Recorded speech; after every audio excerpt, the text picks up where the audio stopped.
Hello, my name is Tony Kuttner of Task Force Payments. We provide custom merchant services solutions. Today we're going to talk about interchange. That's a term you hear all the time in my industry, and I'm going to explain exactly what that is for you. This is basically credit card 101. Now, every single time a customer uses a credit card, there are different entities that are going to take a piece of that transaction.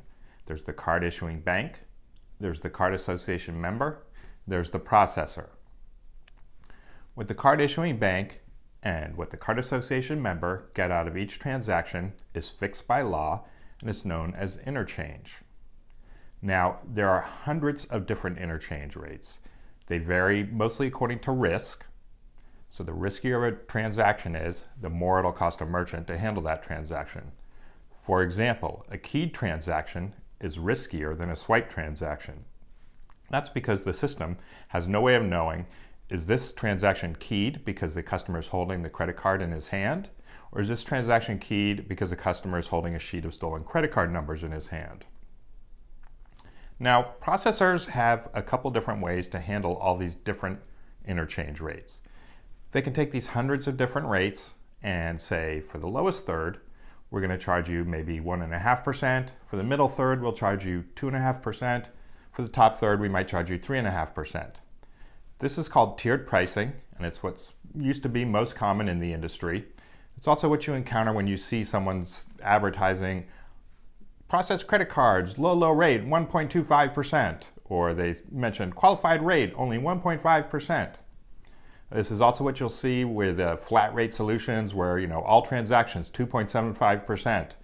Though often even that promise is a little bit misleading because sometimes they charge more for higher risk transactions. Either way, that's tiered pricing and is not to the merchant's advantage. What I strongly recommend for all my clients is what's known as cost plus pricing or interchange plus pricing. The way this works is that the processor passes through all those fixed costs, all those various different interchange rates on every single transaction and charges a plus on top of it. The reason why this is advantageous to a merchant is because the card associations, Visa, MasterCard, etc., make lower interchange rates available to certain kinds of businesses and organizations than they otherwise would. For example, nonprofits qualify for a lower interchange rate on certain transactions. Business-to-business transactions can often come with a lower interchange rate than a business-to-consumer transaction. However, if you are not set up with interchange plus pricing, you're not the one who's taking advantage of these lower costs, it's your processor who is.